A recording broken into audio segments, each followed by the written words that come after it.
So guys, अब हम बात करेंगे हिंदी भाषा के विकास के बारे में। आज हम जिस हिंदी को जानते हैं उस हिंदी के स्वरूप तक पहुंचने के लिए हमने लगभग 3500 साल की एक लंबी यात्रा किया है, तब जाकर के आज हम हिंदी तक पहुंचे हैं। ठीक है, तो इसकी शुरुआत कहाँ से होती है? इसकी शुरुआत होती है वैदिक संस्कृत से।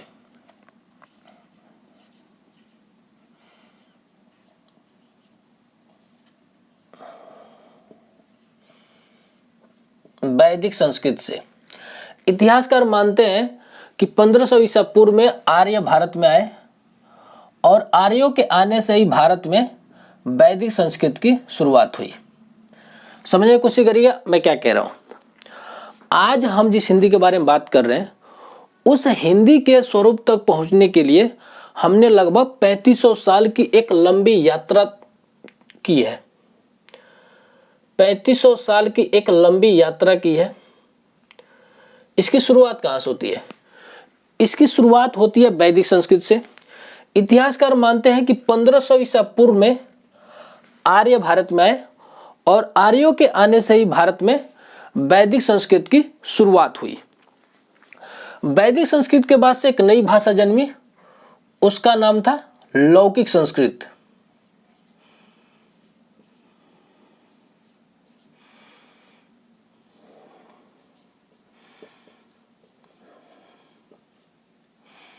लौकिक संस्कृत। लौकिक संस्कृत के बाद से एक नई भाषा जन्मी, उसका नाम था पाली।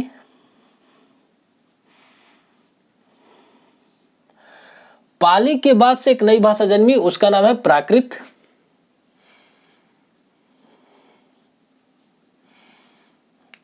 प्राकृत के बाद से एक नई भाषा जन्मी, उसका नाम है अपभ्रंश।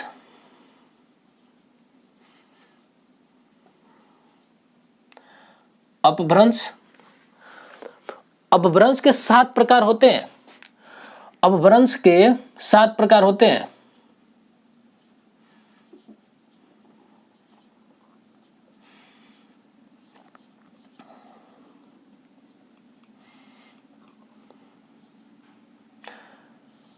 अपभ्रंश के 7 प्रकार होते हैं। देखिए, पहला हमारा है शोर से नहीं अपभ्रंश।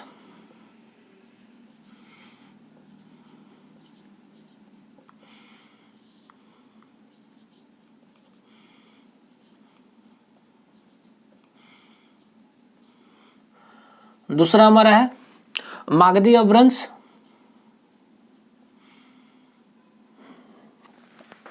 दूसरा हमारा है मागधी अपभ्रंश।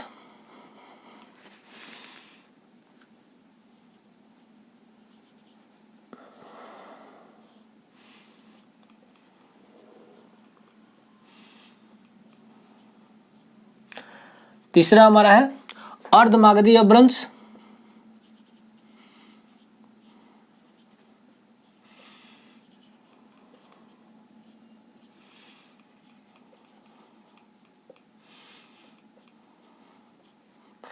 चौथा हमारा है खस अपभ्रंश।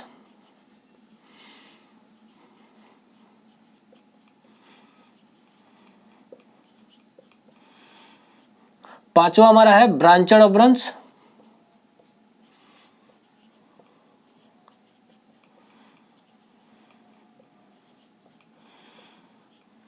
सिक्स हमारा है पैसाची अपभ्रंश।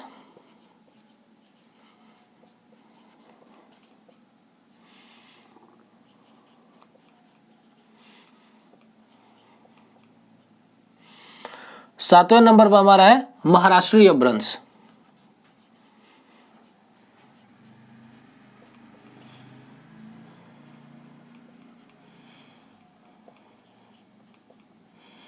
ठीक है, समझने की कोशिश करिए, मैं आपको बताता हूं। देखिए, आज हम जिस हिंदी के बारे में बात करते हैं उस हिंदी के स्वरूप तक पहुंचने के लिए हमने लगभग 3500 साल की एक लंबी यात्रा किया है। ठीक है, इसकी शुरुआत कहां से होती है?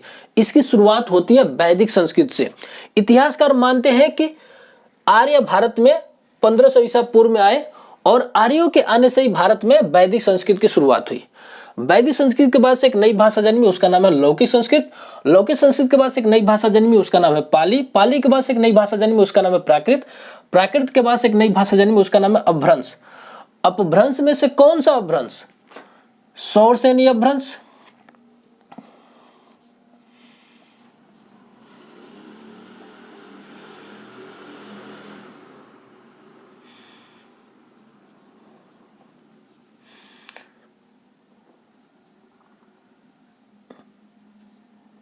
सोर्स यानी अपभ्रंश। सोर्स यानी अपभ्रंश की कौन सी उपभाषा? पश्चिमी हिंदी उपभाषा।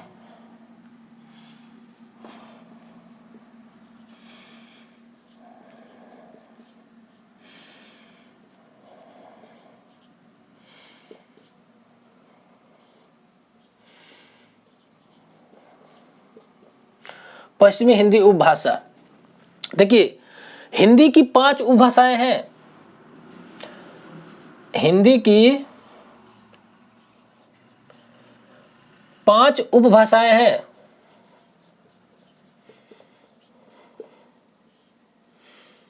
हिंदी की 5 उपभाषाएं हैं, समझने की कोशिश करिए, मैं लिख देता हूं। देखिए पहला हमारा है पश्चिमी हिंदी,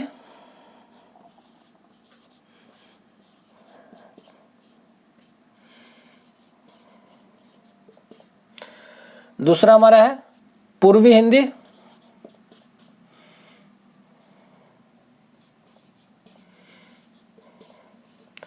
तीसरा हमारा है पहाड़ी हिंदी,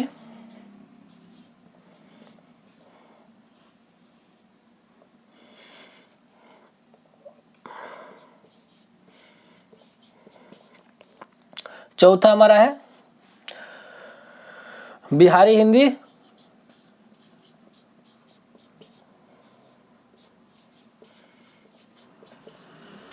और पांचवा हमारा है राजस्थानी हिंदी।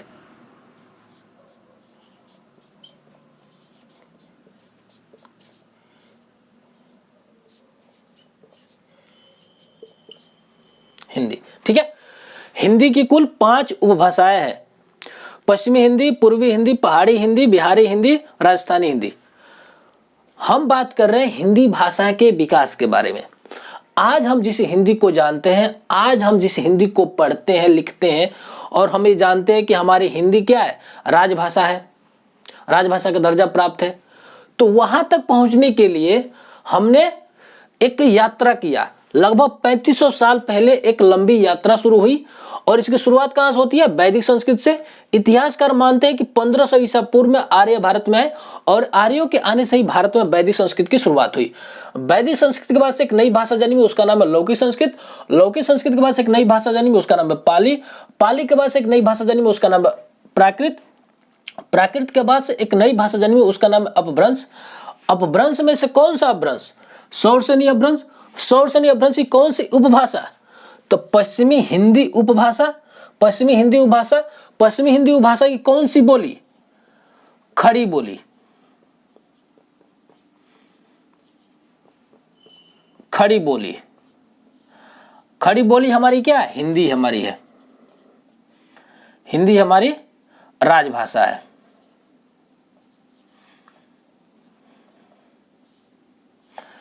उन्नीस सौ 49 में इसको मान्यता प्राप्त हुआ, राजभाषा का दर्जा दिया गया। 1949 में हिंदी को राजभाषा का दर्जा दिया गया। कौन सी हिंदी? खड़ी बोली को हम राजभाषा हिंदी के तौर में हम जानते हैं, ठीक है। तो हमारे कहने का मतलब ये था, मेरा कहने का मतलब ये था कि मैं आपको ये समझाना चाहता हूं कि हिंदी का आखिर में विकास कैसे हुआ है। तो हिंदी का विकास हुआ है आज से लगभग 3500 साल पहले हमने एक लंबी यात्रा किया। और इसकी शुरुआत कहां से होती है? इसकी शुरुआत होती है वैदिक संस्कृत से। इतिहासकार मानते हैं कि 1500 ईसा पूर्व में आर्य भारत में आए, और आर्यों के आने से ही भारत में वैदिक संस्कृत की शुरुआत हुई। हम कह सकते हैं कि भारत में सबसे पहली कौन सी भाषा शुरू हुई? वैदिक संस्कृत हुई, ठीक है। वैदिक संस्कृत के बाद से एक नई भाषा जन्मी, उसका नाम है लौकिक संस्कृत। लौकिक संस्कृत के बाद से एक नई भाषा जन्मी, उसका नाम है पाली। पाली के बाद से एक नई भाषा जन्मी, उसका नाम है प्राकृत। प्राकृत के बाद से एक नई भाषा जन्मी, उसका नाम है अपभ्रंश। अपभ्रंश में से कौन सा अपभ्रंश? सौरसेनी अपभ्रंश। सौरसेनी अपभ्रंश की कौन सी उपभाषा? तो पश्चिमी हिंदी उपभाषा। पश्चिमी हिंदी उपभाषा की कौन सी बोली? खड़ी बोली, ठीक है। खड़ी बोली। खड़ी बोली हमारी क्या है? हिंदी हमारी राजभाषा है, 1949 में इसको क्या राजभाषा का दर्जा दिया गया। ठीक है, देखिए हम ये जो जितना मैं अभी बताया हूं, इसका विकास क्रम बताया हूं, इसको हम 3 काल खंडों में बांट कर पढ़ेंगे। ठीक है, तो इसका नाम है भारतीय आर्य भाषाओं को हम 3 काल खंडों में बांट कर पढ़ेंगे। ठीक है,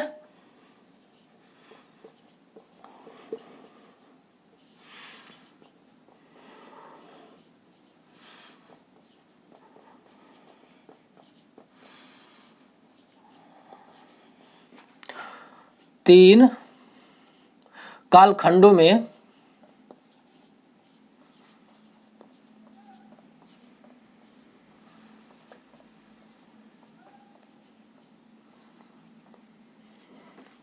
पढ़ेंगे।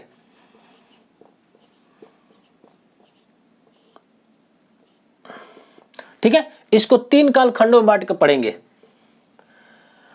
हम जितना अभी हम पढ़े हैं, मैं आपको बताया हूं, विकास क्रम बताया हूं, वैदिक संस्कृत से लौकिक संस्कृत, लौकिक संस्कृत से पाली, पाली के बाद से प्राकृत, प्राकृत के बाद से अपभ्रंश, अपभ्रंश में से कौन सा अपभ्रंश, सौर्षणीय अपभ्रंश, सौर्षणीय अपभ्रंश की कौन सी उपभाषा, पश्चिमी हिंदी उपभाषा, पश्चिमी हिंदी उपभाषा की कौन सी बोली, खड़ी बोली, खड़ी बोली हमारी क्या है, हिंदी हमारी राजभाषा है, 1949 में इसको मान्यता प्राप्त हुआ। ठीक है, तो हम इसको 3 कालखंडों में बांट कर पढ़ेंगे। ठीक है, पहला हमारा होगा प्राचीन भारतीय आर्य भाषा।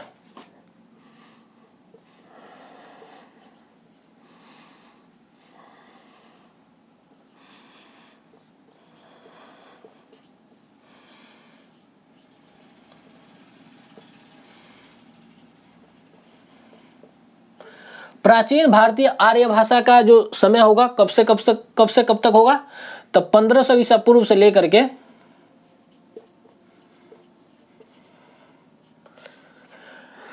500 ईसा पूर्व तक। ठीक है, दूसरा हमारा है मध्यकालीन भारतीय आर्य भाषा।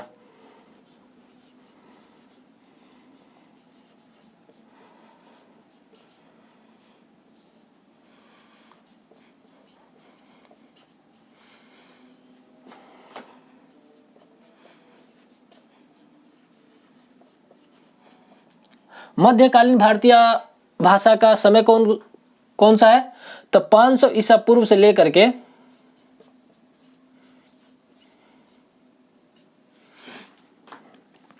1000 ईस्वी तक।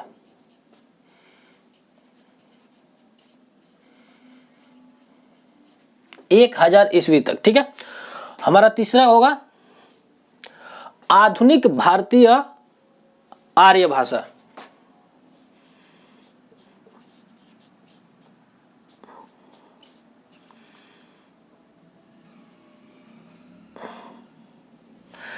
आधुनिक भारतीय आर्य भाषा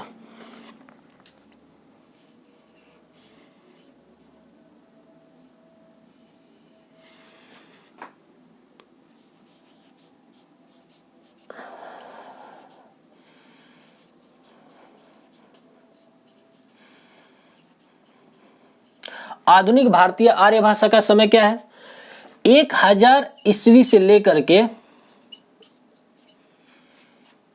अब तक।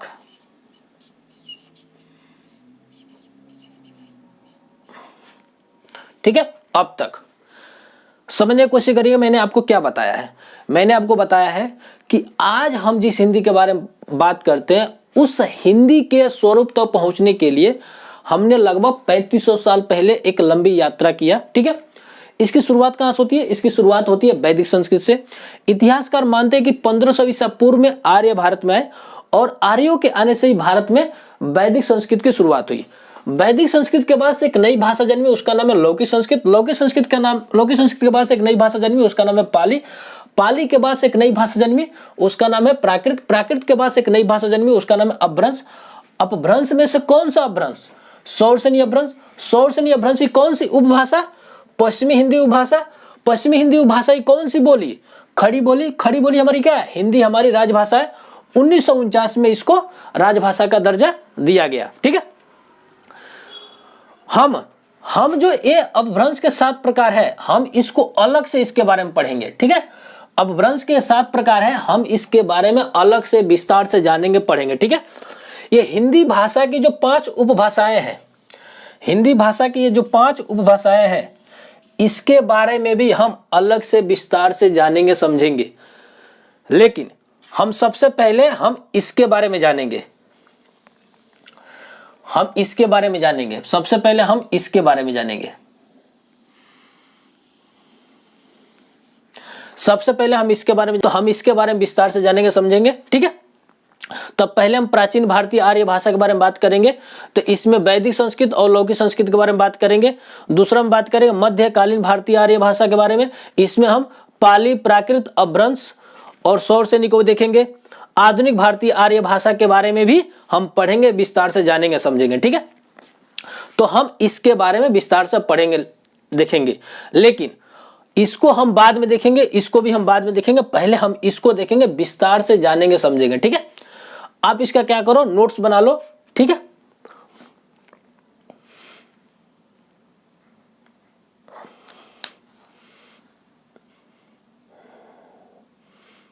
सो गाइस, हम बात कर रहे हैं हिंदी भाषा के विकास के बारे में।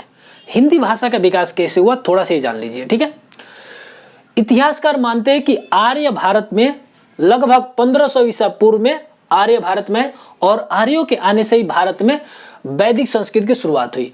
वैदिक संस्कृत के बाद से एक नई भाषा जन्मी, उसका नाम है लौकिक संस्कृत। लौकिक संस्कृत के बाद से एक नई भाषा जन्मी, उसका नाम है पाली। पाली के बाद से एक नई भाषा जन्मी, उसका नाम है प्राकृत। प्राकृत के बाद से एक नई भाषा जन्मी, उसका नाम है अपभ्रंश। अपभ्रंश में से कौन सा अपभ्रंश? शौरसेनी अपभ्रंश। शौरसेनी अपभ्रंश की कौन सी उपभाषा? पश्चिमी हिंदी उपभाषा। पश्चिमी हिंदी उपभाषा की कौन सी बोली? खड़ी बोली। खड़ी बोली हमारी क्या है? राजभाषा हिंदी है। 1949 में इसको राजभाषा का दर्जा दिया गया। ये जो विकास क्रम है, ये जो विकास क्रम है, इसी विकास क्रम को हम 3 कालखंडों में बांटकर पढ़ते हैं। पहला हमारा है प्राचीन भारतीय आर्य भाषा, दूसरा हमारा है मध्यकालीन भारतीय आर्य भाषा, और तीसरा हमारा है आधुनिक भारतीय आर्य भाषा। ठीक है, आधुनिक भारतीय आर्य भाषा। तो हम सबसे पहले हम बात करेंगे प्राचीन भारतीय आर्य भाषा के बारे में। प्राचीन भारतीय आर्य भाषा के अंदर हम वैदिक संस्कृत और लौकिक संस्कृत को हम विस्तार से जानेंगे, समझेंगे। ठीक है, तो प्राचीन भारतीय आर्य भाषा का जो समय है वो है 1500 ईसा पूर्व से लेकर के 500 ईसा पूर्व तक समय है प्राचीन भारतीय आर्य भाषा का। ठीक है, तो भारत का प्राचीन भारतीय आर्य भाषा कौन सी है? तो प्राचीन भारतीय आर्य भाषा हमारा संस्कृत है। ठीक है, प्राचीन भारतीय आर्य भाषा कौन सी है? तो प्राचीन भारतीय आर्य भाषा हमारा संस्कृत है। संस्कृत को ही हम आर्य भाषा या देव भाषा भी कहते हैं। आर्य भाषा या देव भाषा भी कहते हैं। आर्य भाषा या देव भाषा भी कहते हैं। संस्कृत को हम आर्य भाषा या देव भाषा भी हम कहते हैं। इसी संस्कृत को हम 2 भागों में बांट करके पढ़ते हैं। एक हमारा है वैदिक संस्कृत और दूसरा हमारा है लौकिक संस्कृत। तो हम कह सकते हैं प्राचीन भारतीय आर्य भाषा को हम 2 भागों में बांट करके पढ़ेंगे। ठीक है, तो हमारा पहला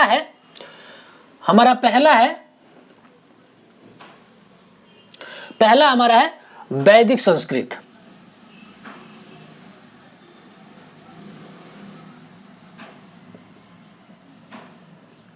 वैदिक संस्कृत पहला हमारा है वैदिक संस्कृत। तो वैदिक संस्कृत का जो समय है वो है 1500 ईसा पूर्व से लेकर के 1000 ईसा पूर्व तक। वैदिक संस्कृत का जो समय है वो है 1500 ईसा पूर्व से लेकर के 1000 ईसा पूर्व तक इसका समय है। हमारा दूसरा है लौकिक संस्कृत।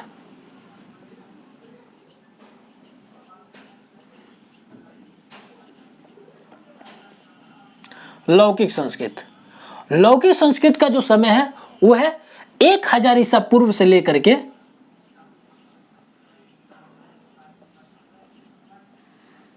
500 ईसा पूर्व तक। इसका समय है। लौकिक संस्कृत का समय कितना है? 1000 ईसा पूर्व से लेकर के 500 ईसा पूर्व तक इसका समय है। अब हम बात करते हैं वैदिक संस्कृत के बारे में विस्तार से। देखिए, वैदिक संस्कृत को हम वैदिकी, वैदिक, छंदस, छांदस आदि के नामों से भी हम वैदिक संस्कृत को जानते हैं। तो वैदिक संस्कृत को हम वैदिकी,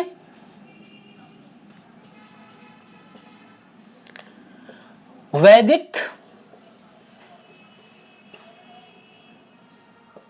छंदस, छांदस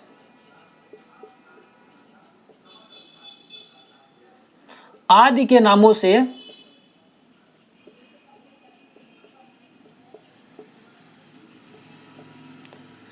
जानते हैं।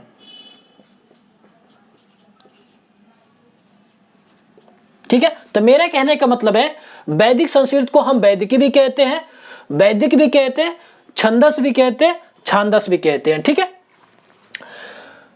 वैदिक संस्कृत में वेदों, पुराणों, उपनिषदों, उपवेदों, वेदांतों आदि की रचनाएं हुई। वैदिक संस्कृत में वेदों, पुराणों, उपनिषदों,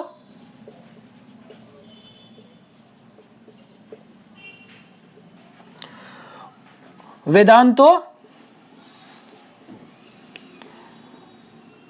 उपवेदों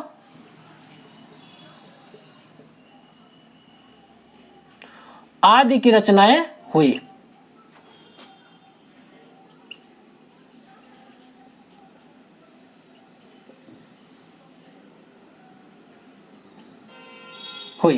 आदि की रचनाएं हुई।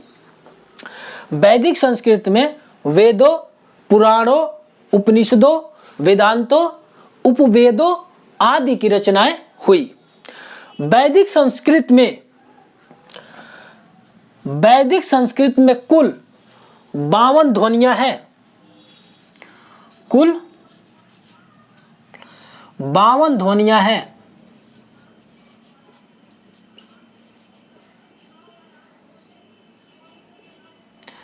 जिसमें से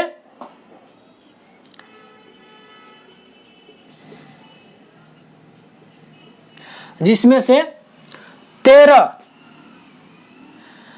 स्वर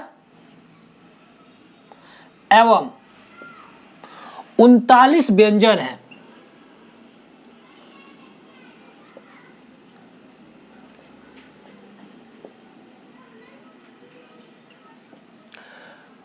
उनतालीस व्यंजन है। ठीक है, वैदिक संस्कृत में कुल 52 ध्वनियां हैं, जिसमें से 13 स्वर एवं 39 व्यंजन है।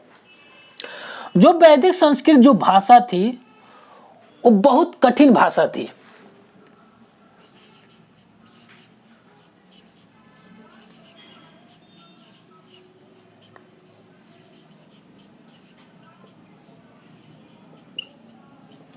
वैदिक संस्कृत बहुत कठिन भाषा थी।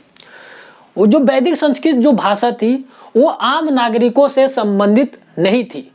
वैदिक संस्कृत जो भाषा थी वो कुछ समुदाय तक ही सीमित थी, जैसे ब्राह्मण। ठीक है, वैदिक संस्कृत में जो वेद जो लिखे गए, जैसे ऋग्वेद, यजुर्वेद, सामवेद, जो वैदिक संस्कृत में ये वेदों की रचनाएं हुई, उनके रचनाकारों के बारे में कुछ भी ज्ञात नहीं है। अगर मैं आपसे क्वेश्चन पूछूं कि ऋग्वेद के रचनाकार कौन है, तो किसी को इसके बारे में कुछ भी ज्ञात नहीं है कि भाई ऋग्वेद के लिखने वाला कौन है। ऐसा माना जाता है कि जो वेद है, पुराण है, उपनिषद है, ये स्वयं ब्रह्मा के द्वारा इसको विकसित किया गया। ठीक है, ये रही वैदिक संस्कृत के बारे में। और एक चीज और समझ लीजिए, वैदिक संस्कृत में जो साहित्य लिखा जाता था वो आम नागरिकों से संबंधित साहित्य नहीं लिखा जाता था। इस बात को ध्यान रखिएगा। ठीक है, अब हम बात करते हैं लौकिक संस्कृत के बारे में। लौकिक संस्कृत का जो समय है वो है 1000 ईसा पूर्व से लेकर के 500 ईसा पूर्व तक लौकिक संस्कृत का समय माना जाता है। ठीक है, लौकिक संस्कृत का मतलब क्या है? लौकिक संस्कृत का मतलब है लोक में, समझिएगा, लौकिक संस्कृत का मतलब है लोक में प्रचलित संस्कृत को हम क्या कहते हैं? लौकिक संस्कृत कहते हैं। लोक में प्रचलित संस्कृत को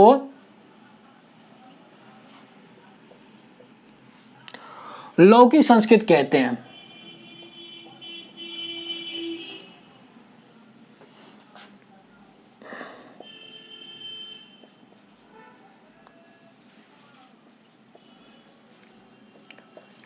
ठीक है, लौकिक संस्कृत का मतलब है कि लोक में प्रचलित संस्कृत को हम क्या कहते हैं? लौकिक संस्कृत कहते हैं। लोक का मतलब क्या है? लोक का मतलब कि आम नागरिक, मतलब कि आम नागरिक में प्रचलित संस्कृत, मतलब कि जो आम नागरिक थे उनके बीच में जो संस्कृत बोली जाती थी उसी संस्कृत को हम क्या कहते हैं? लौकिक संस्कृत कहते हैं। ठीक है, पाणिनि ने लौकिक संस्कृत का व्याकरण अष्टाध्यायी नामक ग्रंथ की रचना की। पाणिनि ने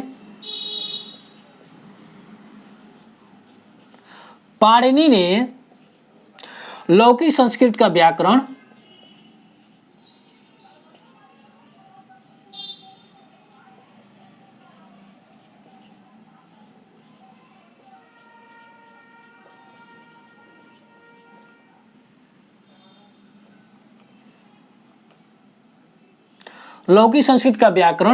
अष्टाध्यायी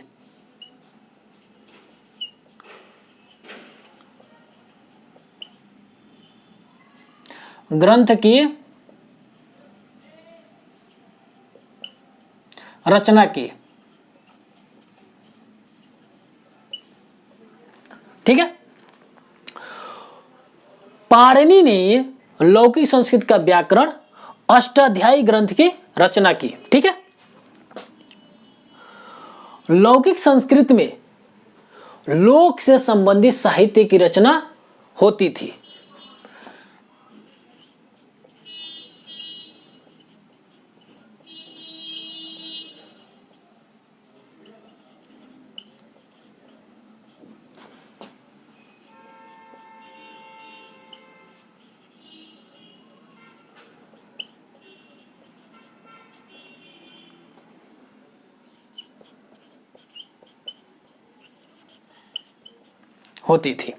लौकिक संस्कृत में लोक से संबंधित साहित्य की रचना होती थी।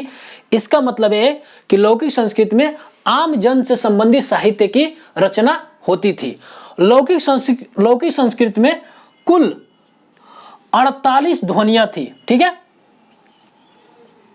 कुल 48 ध्वनियां थी।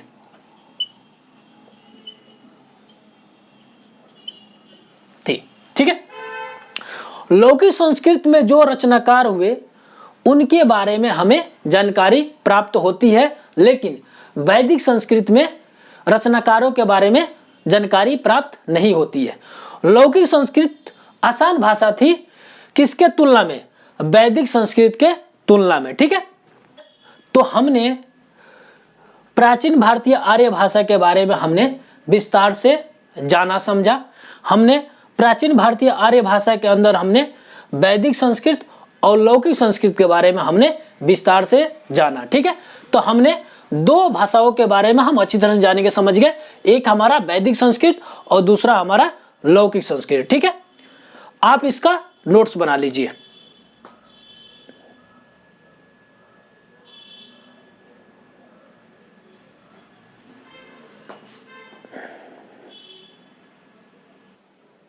सो गाइस, अब हम बात करेंगे मध्यकालीन भारतीय आर्य भाषा के बारे में बात करेंगे। मध्यकालीन भारतीय आर्य भाषा का जो समय है वह है 500 ईसा पूर्व से लेकर के 1000 ईस्वी तक माना जाता है। मध्यकालीन भारतीय आर्य भाषा के अंदर हम पाली भाषा के बारे में बात करेंगे। प्राकृत भाषा के बारे में बात करेंगे और अपभ्रंश भाषा के बारे में हम विस्तार से जानेंगे समझेंगे। ठीक है, तो मध्यकालीन भारतीय आर्य भाषा को हम 3 भागों में बांट करके पढ़ेंगे। ठीक है, 3 भाग होंगे। ठीक है, इसका मध्यकालीन भारतीय आर्य भाषा का 3 भाग है। ठीक है, पहला हमारा है पाली, दूसरा हमारा है प्राकृत और तीसरा हमारा है अपभ्रंश। ठीक है, तो हम पहले के बारे में विस्तार से जानेंगे समझेंगे हम। ठीक है, हम पहले के बारे में विस्तार से जानेंगे समझेंगे, पाली के बारे में हम विस्तार से जानेंगे। ठीक है, तो पाली भाषा का जो समय है वह है 500 ईसा पूर्व से लेकर के प्रथम शताब्दी तक, प्रथम शताब्दी तक माना जाता है। ठीक है, पाली का जो समय है वह 500 ईसा पूर्व से लेकर के प्रथम शताब्दी तक माना जाता है। ठीक है, पाली को हम प्रथम देश भाषा भी कहते हैं। पाली को प्रथम देश भाषा भी कहते हैं।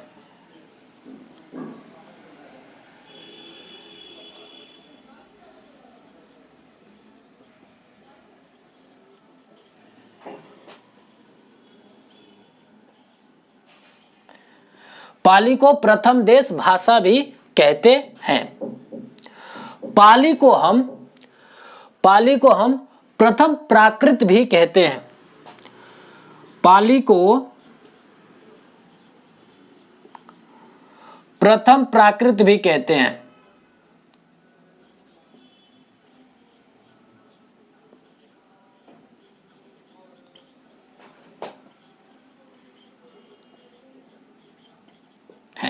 ठीक है, पाली को हम संस्कृत का अपभ्रंश भी कहते हैं।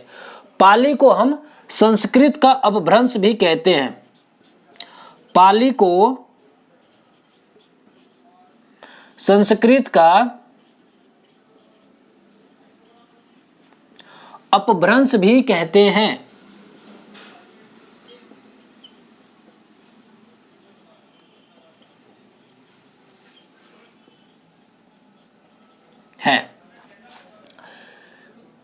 पाली आम जन की भाषा थी।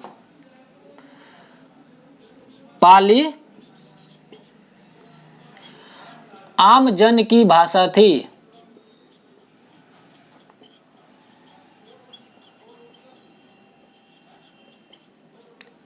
इसीलिए गौतम बुद्ध ने अपना उपदेश पाली भाषा में दिए। गौतम बुद्ध ने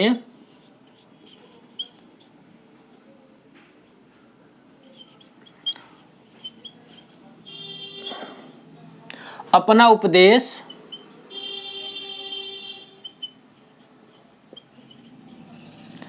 पाली भाषा में दिए।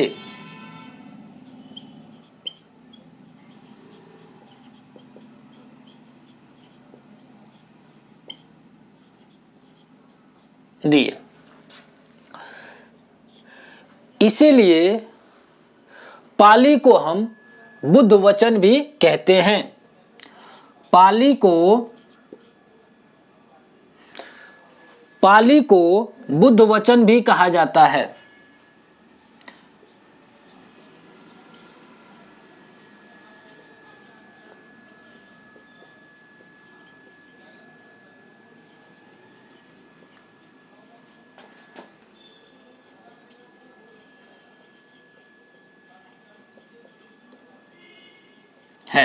पाली को हम बुद्ध वचन भी कहते हैं। बौद्ध साहित्य त्रिपिटक भी पाली भाषा में ही लिखे गए। बौद्ध साहित्य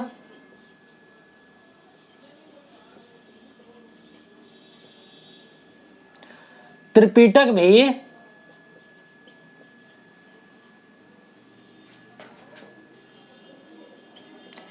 पाली भाषा में लिखे गए।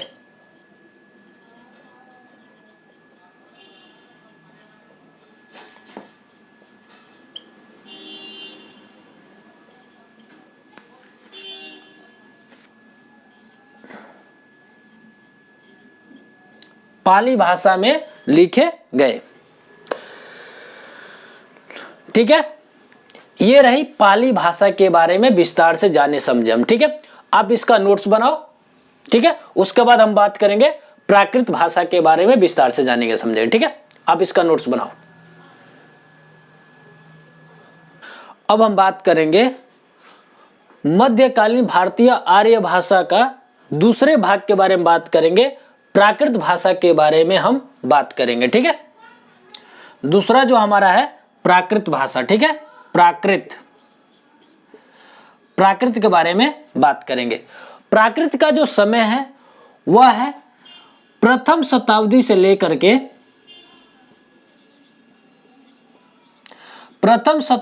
लेकर के 500 ईस्वी तक 500 ईस्वी तक माना जाता है।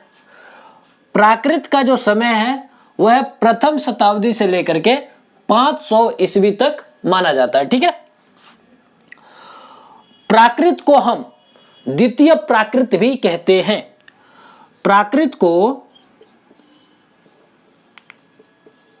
द्वितीय प्राकृत भी कहते हैं।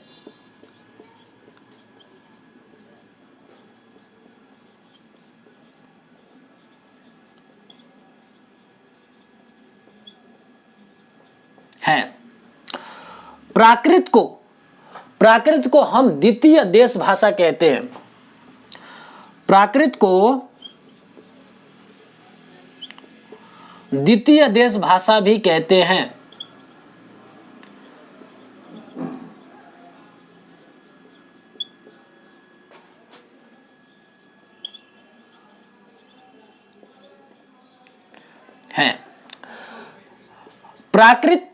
प्राकृत जो भाषा थी प्रथम शताब्दी से लेकर के 500 ईस्वी तक फला फूला। प्राकृत में जैन साहित्य लिखा गया। तो मैं कह सकता हूं जैन साहित्य प्राकृत भाषा में ही लिखे गए। जैन साहित्य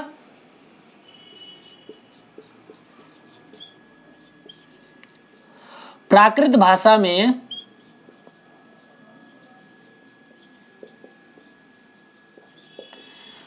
लिखे गए।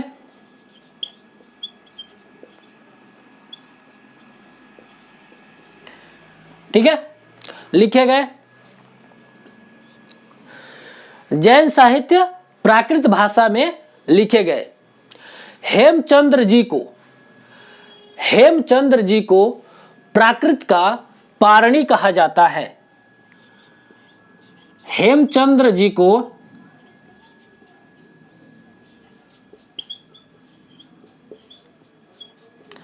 प्राकृत का पाणिनि कहा जाता है।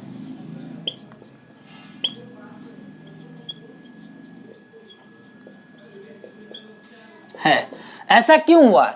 ऐसा इसलिए हुआ क्योंकि हेमचंद्र जी ने प्राकृत भाषा का व्याकरण लिखा था। ठीक है, तो हेमचंद्र जी ने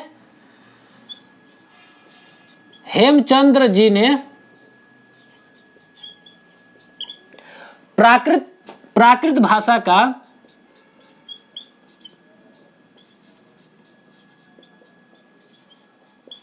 व्याकरण लिखा था।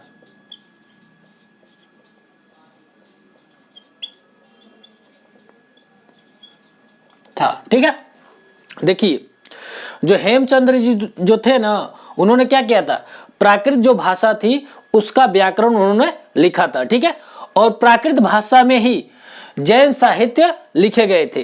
प्राकृत भाषा में जैन साहित्य लिखे गए थे। ठीक है, आप इसका नोट्स बना लीजिए। अब हम बात करेंगे अपभ्रंश के बारे में। ठीक है, आप इसका नोट्स बना लीजिए। सो गाइस, अब हम बात करेंगे मध्यकालीन भारतीय आर्य भाषा के तीसरे भाग के बारे में बात करेंगे, अपभ्रंश के बारे में बात करेंगे। ठीक है, तो तीसरा हमारा जो भाग है अपभ्रंश। अब हम अपभ्रंश के बारे में बात करेंगे। अपभ्रंश का जो समय है वह है 500 ईस्वी से लेकर के 1000 ईस्वी तक इसका समय है। ठीक है, अपभ्रंश का जो समय है वह है 500 ईस्वी से लेकर के 1000 ईस्वी तक है। ठीक है, अपभ्रंश का अर्थ होता है, अपभ्रंश का अर्थ होता है, अपभ्रंश का अर्थ होता है भ्रष्ट होना, भ्रष्ट होना, भ्रष्ट होना या बिगड़ा हुआ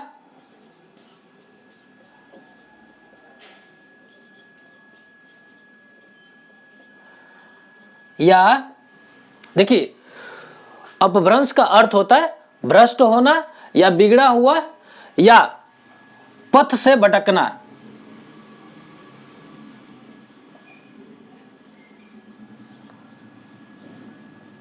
ठीक है, अपभ्रंश का अर्थ होता है, अपभ्रंश का मतलब होता है भ्रष्ट होना या बिगड़ा हुआ या पथ से भटकना। ठीक है, देखिए अपभ्रंश के अंतिम समय को, अपभ्रंश के अंतिम समय को कुछ विद्वानों ने अवहट नाम भी दिया। ठीक है, अपभ्रंश के अंतिम समय को कुछ विद्वानों ने अवहट नाम दिया, अवहट नाम दिया। अपभ्रंश के अंतिम समय को कुछ विद्वानों ने अवहट कहा। अवहट का जो समय है, अवहट का जो समय है वह है 900 ईस्वी से लेकर के 1100 ईस्वी तक माना जाता है। अवहट का जो समय है वह है 900 ईस्वी से लेकर के 1100 ईस्वी तक माना जाता है। ठीक है, अवहट को हम संक्रमणकालीन भाषा भी कहते हैं।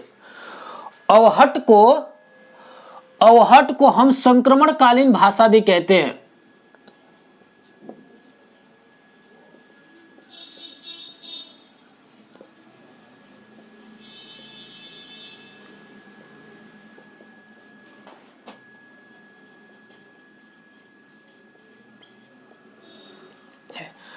अवहट को संक्रमणकालीन भाषा भी कहते हैं। ठीक है, एक जो हमारे विद्वान हैं उनका नाम है चंद्रधर शर्मा गुलेरी। चंद्रधर शर्मा गुलेरी ने इसी अवहट को पुराना हिंदी नाम दिया। ठीक है, चंद्रधर शर्मा गुलेरी ने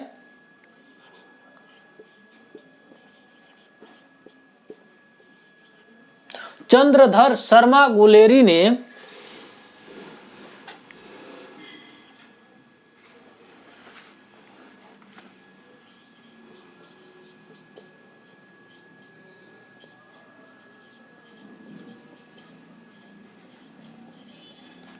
अवहट को पुरानी हिंदी कहा है।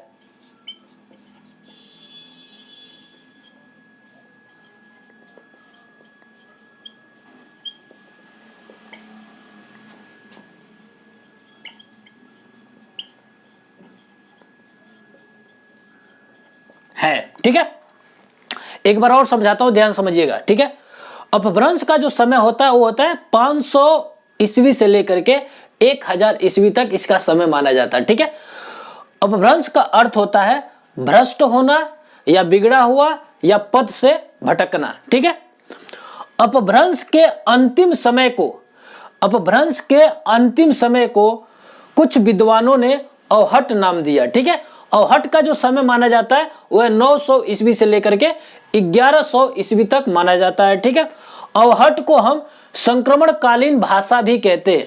अवहट को संक्रमणकालीन भाषा भी कहते हैं।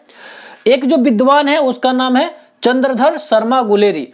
चंद्रधर शर्मा गुलेरी ने अवहट को पुरानी हिंदी कहा है। ठीक है, तो हम ये कह सकते हैं और ये कहा भी जाता है कि हिंदी का जो विकास हुआ किससे हुआ? अपभ्रंश से ही हुआ है। हिंदी का विकास किससे हुआ? अपभ्रंश से हुआ है। ठीक है, यह माना जाता है। ठीक है, आप इसका नोट्स बना लीजिए। ठीक है, अब हम बात करेंगे अपभ्रंश के 7 प्रकार होते हैं, उसके बारे में हम विस्तार से जानेंगे, समझेंगे। ठीक है, अपभ्रंश के 7 प्रकार होते हैं, उसके बारे में हम विस्तार से जानेंगे, समझेंगे। आप इसका नोट्स बनाओ।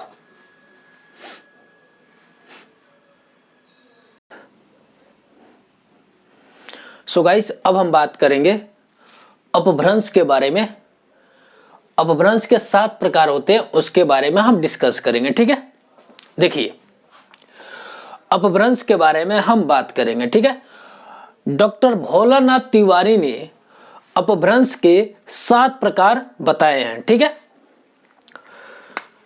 डॉक्टर भोलानाथ तिवारी ने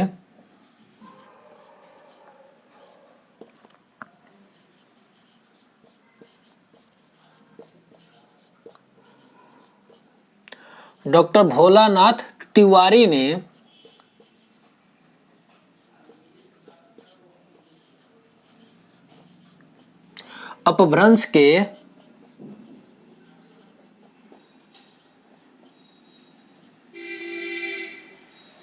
7 प्रकार बताए हैं।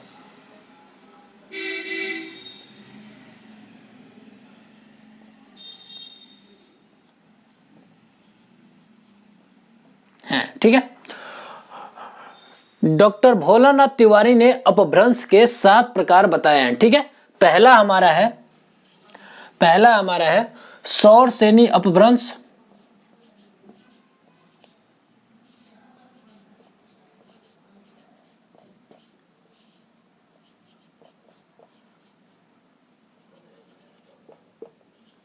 सौर सेनी अपभ्रंश।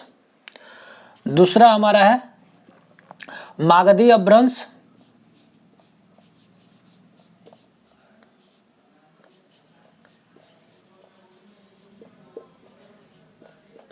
मागधी अपभ्रंश। तीसरा हमारा है अर्धमागधी अपभ्रंश।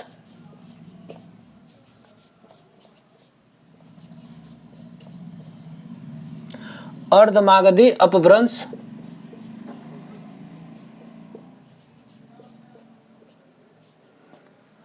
चौथा हमारा है खस अपभ्रंश।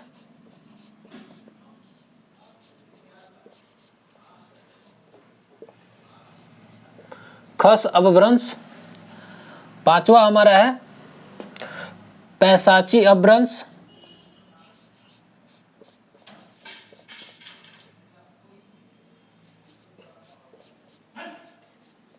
पैशाची अपभ्रंश। 6 नंबर पे हमारा है ब्रांचर अपभ्रंश। ब्रांचर अपभ्रंश।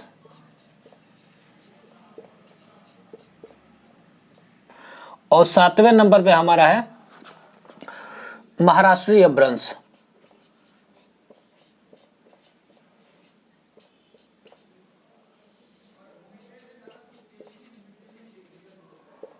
महाराष्ट्रीय अपभ्रंश। ठीक है, देखिए डॉक्टर भोलानाथ तिवारी ने अपभ्रंश के 7 प्रकार बताए हैं।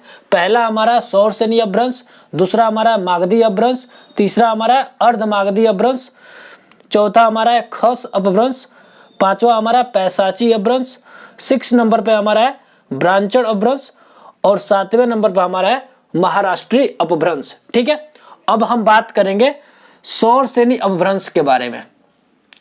सौर सेनी अपभ्रंश के बारे में हम बात करेंगे। देखिए सौर सेनी अपभ्रंश से पश्चिमी हिंदी, राजस्थानी हिंदी एवं गुजराती भाषा का जन्म हुआ। ठीक है, सौर सेनी अपभ्रंश से पश्चिमी हिंदी,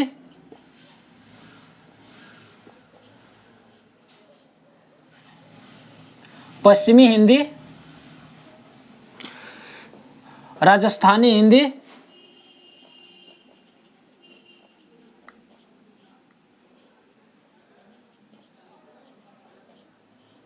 एवं गुजराती भाषा का जन्म हुआ।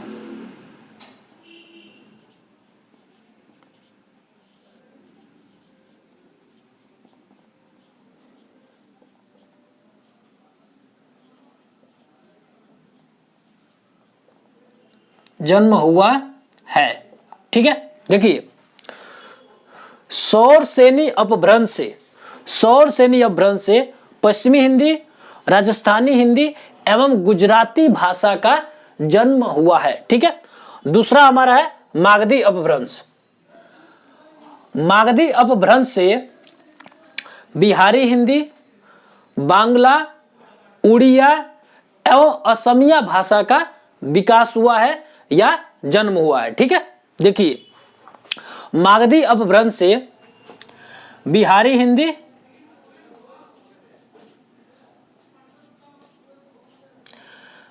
हिंदी, बांग्ला,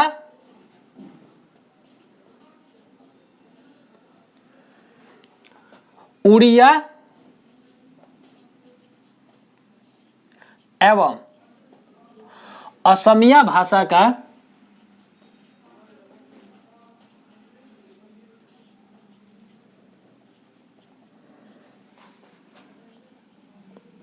जन्म हुआ है।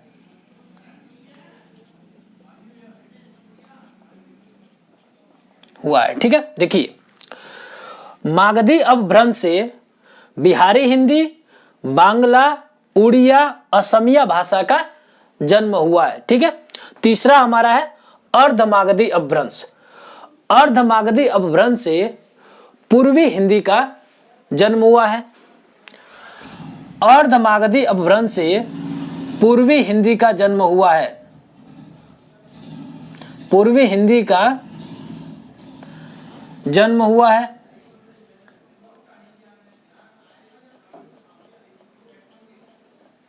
देखिए अर्धमागधी अपभ्रंश से पूर्वी हिंदी का जन्म हुआ है। ठीक है, हमारा चौथा है खस अपभ्रंश। खस अपभ्रंश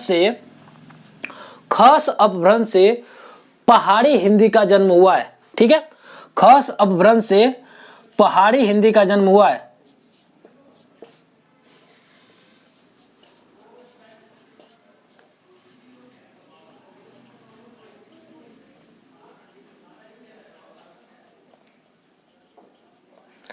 ठीक है, खस अपभ्रंश से पहाड़ी हिंदी का जन्म हुआ है। ठीक है, पांचवा हमारा है पैशाची अपभ्रंश।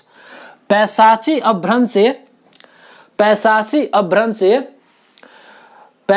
अपभ्रंश से हमारा जन्म हुआ है। लहंदा एवं पंजाबी भाषा का जन्म हुआ है। लहंदा एवं पंजाबी भाषा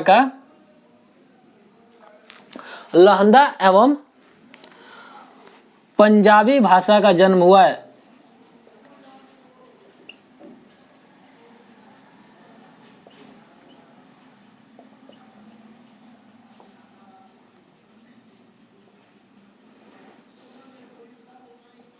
ठीक है, देखिए पैशाची अपभ्रंश से लहंदा एवं पंजाबी भाषा का जन्म हुआ है। ठीक है, 6 नंबर पे हमारा है ब्रांचड़ अपभ्रंश। 6 नंबर पे हमारा है ब्रांचड़ अपभ्रंश। ब्रांचड़ अपभ्रंश से सिंधी भाषा का जन्म हुआ है। सिंधी भाषा का जन्म हुआ है।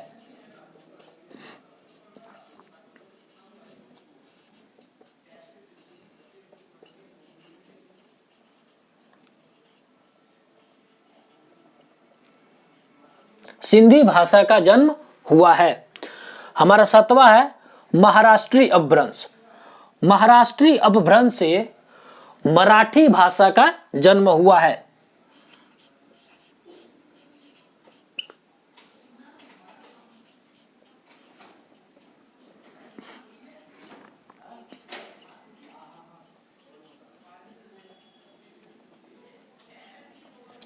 ठीक है, देखिए महाराष्ट्री अपभ्रंश से मराठी भाषा का जन्म हुआ है। ठीक है, एक बार हम रिवाइज कर लेते हैं। ठीक है, हम बात कर रहे हैं अपभ्रंश के बारे में। ठीक है, डॉक्टर भोलानाथ तिवारी ने अपभ्रंश के 7 प्रकार बताए हैं। ठीक है, हमारा पहला है सौर सेनी अपभ्रंश। ठीक है, सौर सेनी अपभ्रंश से पश्चिमी हिंदी, राजस्थानी हिंदी एवं गुजराती भाषा का जन्म हुआ है। दूसरा हमारा है मागधी अपभ्रंश। दूसरा हमारा मागधी अपभ्रंश। मागधी अपभ्रंश से बिहारी हिंदी, बांग्ला, उड़िया, असमिया भाषा का जन्म हुआ है। तीसरा हमारा अर्धमागधी अपभ्रंश। अर्धमागधी अपभ्रंश से पूर्वी हिंदी का जन्म हुआ है। चौथा हमारा खस अपभ्रंश। खस अपभ्रंश से पहाड़ी हिंदी का जन्म हुआ है। 5वां नंबर पर हमारा है पैसाची अपभ्रंश। पैसाची अपभ्रंश से लहंदा एवं पंजाबी भाषा का जन्म हुआ है। 6 नंबर पर हमारा है ब्रांचल अपभ्रंश। ब्रांचल अपभ्रंश से सिंधी भाषा का जन्म हुआ है। और 7वें नंबर पर हमारा है महाराष्ट्रीय अपभ्रंश। महाराष्ट्रीय अपभ्रंश से हमारा मराठी भाषा का जन्म हुआ है। ठीक है, आप इसका नोट्स बना लीजिए। ठीक है,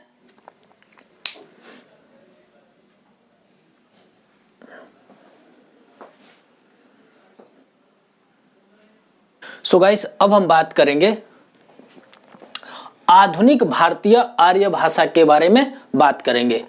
आधुनिक भारतीय आर्य भाषा का जो समय है वह है 1000 ईस्वी से लेकर अब तक माना जाता है। आधुनिक भारतीय आर्य भाषा के 3 भाग हैं। आधुनिक भारतीय आर्य भाषा के 3 भाग हैं।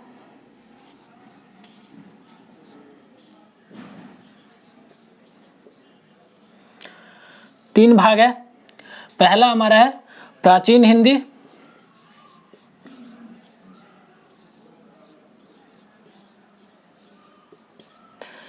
प्राचीन हिंदी का जो समय है वह है 1000 ईस्वी से लेकर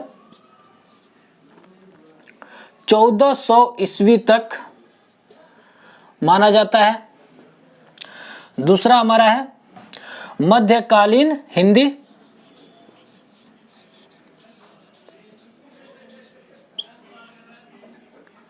मध्यकालीन हिंदी। मध्यकालीन हिंदी का समय है 1400 ईस्वी से लेकर 1850 ईस्वी तक माना जाता है।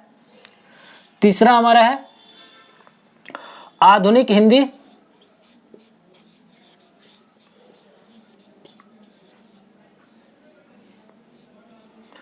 आधुनिक हिंदी। आधुनिक हिंदी का समय है 1850 ईस्वी से लेकर अब तक।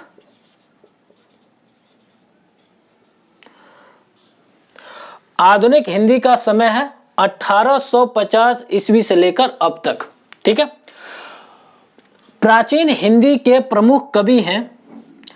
प्राचीन हिंदी के प्रमुख कवि हैं।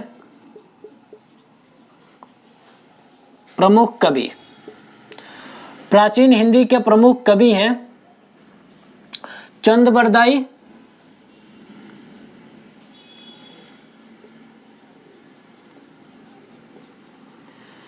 बरदाई, दलपति विजय,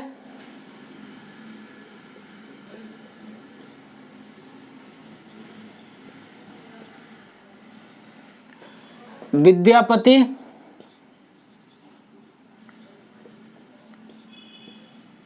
आदि। ठीक है, मध्यकालीन हिंदी के प्रमुख कवि हैं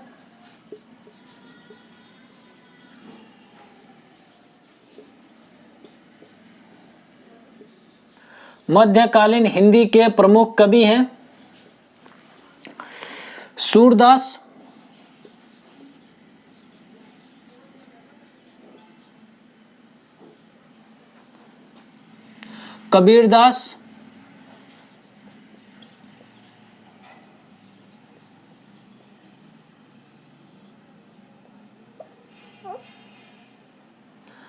कबीरदास, तुलसीदास,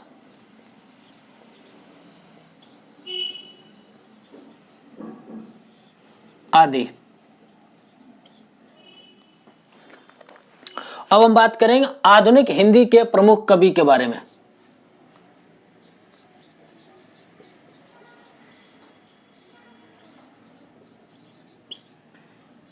आधुनिक हिंदी के प्रमुख कवि।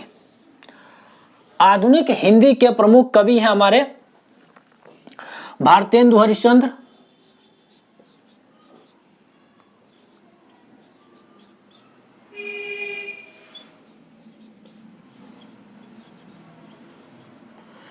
भारतेंदु हरिश्चंद्र, जयशंकर प्रसाद,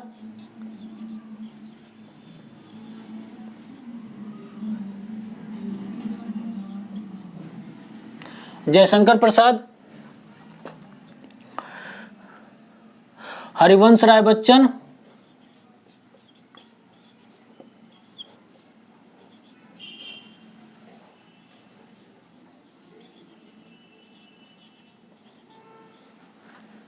हरिवंश राय बच्चन, सूर्यकांत त्रिपाठी निराला,